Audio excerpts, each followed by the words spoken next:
Hey everybody, welcome back. This is Aaron, and I'm here again with another review. Today, I've got Ramirez with me again. I'm going to be talking about the giant Gila Monster. Yes, you heard me right. I know that sounds insane. I don't even know what a Gila Monster is outside of some form of salamander thing. I don't know. Anyway, yes, the giant Gila Monster. It's a traditional, crummy, but fun movie from the 50s. It's actually, let me just get to the stats now. So, released in 1959 on um, June 25th. Actually, it's the day before my dad's birthday. So, pretty awesome, huh? The director is Ray Kellogg. It is starring Don Sullivan, Fred Graham, Lisa Simone, Shug Fisher, and Bob Thompson. Those names mean nothing to me. I don't know if they mean anything to you. If they do, awesome. So here we go. Let's just kind of try to describe what's going on in this little picture. So the movie, like I said, is released in '59. I believe that's probably what it's supposed to take place. But yes, it's a bunch of 50-year-old kids just running around doing their thing while there's a big dance coming up. And our lead character is he's a mechanic, and he's also a guitar player by night and a really good big brother, I believe. It's kind of confusing there. His sister has an issue walking, so he's been trying to do mechanical work and get something. So she has braces to where she can work on walk normally, at least more normal for her. And unless I'm just foolish and I missed it, I don't think it really gives the best example of what their relationship is. But I'm definitely going more towards like a brother, older brother, younger sister kind of a thing. Anyway, so he's like I said, he's your typical American kid. He's no, it doesn't ever say, but no doubt football player, good with the ladies, that kind of thing. Anyway, so the town, of course, is running amok because of all kinds of disappearings and crashes. And actually, our lead character's friend, they actually go missing. Him and his girlfriend. So that's a big kind of issue with the story from the very beginning as to why, what's going on. And well, his friends are disappearing and no one seems to know why, because as they put something along, I think most people think they went to get married because the guy friend mentioned something about it not too long before this event happened, and they kind of think that they went to elope. And at the time, it's kind of a big deal. Back then, you got to think this is the 50s, and the dad, the father of the young man who went to go elope, if I remember correctly, is actually the one that's having issues with it. So he is going to the sheriff, and like, I got to find out where my son and his girlfriend went. And the sheriff is kind of like, well, I'll help you, but they are, they can do their own thing. And I don't know, but he doesn't see. He's concerned, but he's not overly concerned as the father is. The father, he doesn't even seem to be concerned about the safety. He's just more, you know, about like, well, he's kind of young or whatever. Anyway, he's just trying to figure his life away. But anyway, so let's get to the brunt of the story. Anyway, it is called the giant Gila Monster. So for those of you that don't know what a Gila Monster is, I'm not quite sure exactly, but it is some form of a reptile, and it, if I remember, has pink. It's pink and it has black spots, maybe. And the movie's black and white, so you can't really see it, of course. But they definitely use a real Gila Monster in the movie, and it's so fun how they utilize it. It's very, uh,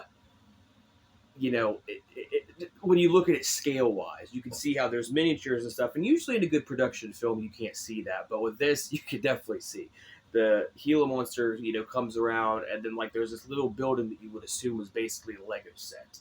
And, but either way, it's fun. It's really fun.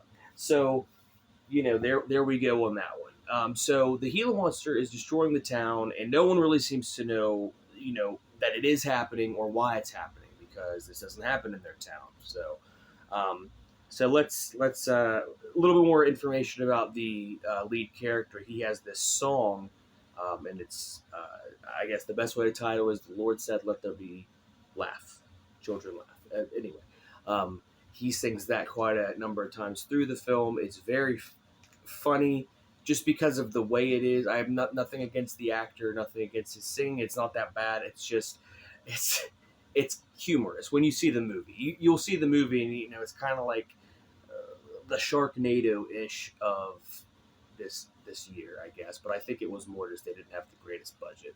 I got it in a 50 Borders Classic. It's fun. What can you do? But there there's a moment in the film where they're all at this get together, like a hoot nanny, and they happen to be dancing and all that, and the DJ is this famous DJ from I think, I don't know, wherever. He's a big time DJ, and he comes into town. He's drunk, and he ends up crashing his car. And our lead character, who's the mechanic, helps pull him out and everything. And they meet by chance and everything. Well, so at uh, um, the prom or whatever hoedown, like I said, I don't know exactly what's going on, but at that, the his name's Mr. Smith. That's all I remember. Mr. Smith is the one doing the DJing, and he's talking to the kids and all that. And then he brings up, uh, he's like, "Hey, I'm going to play this new song for you guys," and he puts it on, and they're all just doing their thing. And he asks them, "Well, who do you guys think it is?" And they're like, "I don't." They're throwing out names that. And finally, Jim is the character's name. There you go. Jim, his girlfriend, is like, "Oh, I know who it is. I know who it is. It's Jim." And they're like, "Oh my gosh, blah, blah, blah. Why didn't you tell us anything?" And he's like, "I wasn't sure if it was any good, but I want, So, yeah, I know I'm saying blah, blah, blah, blah. I'm sorry for the people. That's annoying. My bad. But, yes, so we find out that it's his, but not long after the song starts, when he's playing the DJ's playing another one of his songs, the Gila Monster comes bolting through the side of the building. And one thing I will say is this did kind of, looking back, this kind of does bother me because, like I said, the film really, I think, uses a Gila Monster, like an actual real one. Um, but, and correct me if I'm wrong, but so they're using practical effects. And in this, they have the monster go through a miniature that they've built for the set that is supposed to be the building that they're in. And you can tell that this creature is really going through it, and I feel bad for it because it looks like it's in a little bit of pain. I don't know if there was any actual proven anal abuse on the set or anything like that. I couldn't find anything on it. If you look it up, let me know. That's great. But it's very, very implied, and nothing dies or anything. But I mean, he's definitely stuck. Like when you watch the film, and he's in there kind of wriggling, and you're like, oh, I don't know, man. I don't know.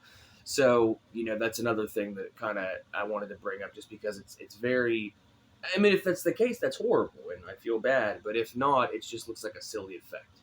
I don't know. Like I said, it wasn't the most practical effect that they could have done. Realistically, that's about the beginning and the end of.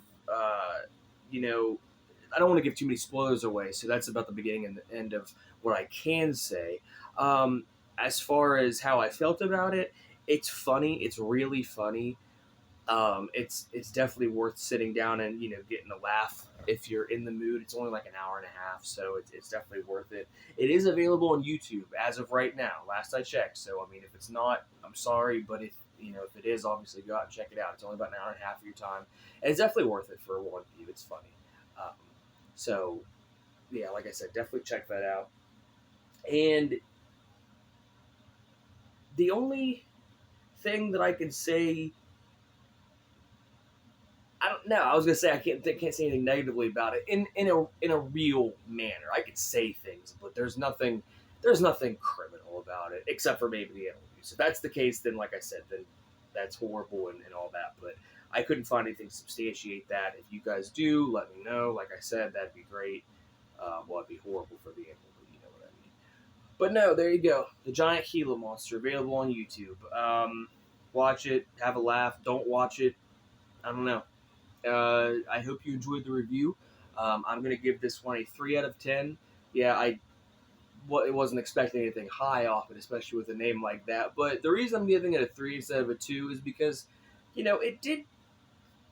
I mean, it's a cohesive story. It doesn't really get lost. A lot of those old films, especially like monster movies, they'll be like, oh, it's about the giant moth, and then it's like, okay, where's the moth? Where, you know what I mean? This one does consistently have the same story throughout, and it does keep going. So that's why I'm getting a little bit higher than a normal one of these kind of flicks. classics, and it's fun. It's nothing wrong with it, and I actually do like the movie. I've seen it multiple times, probably 5 or 6 times at this point. So, if you're into that kind of stuff, I definitely recommend it. Like I said, at this point, it's on YouTube that I know of.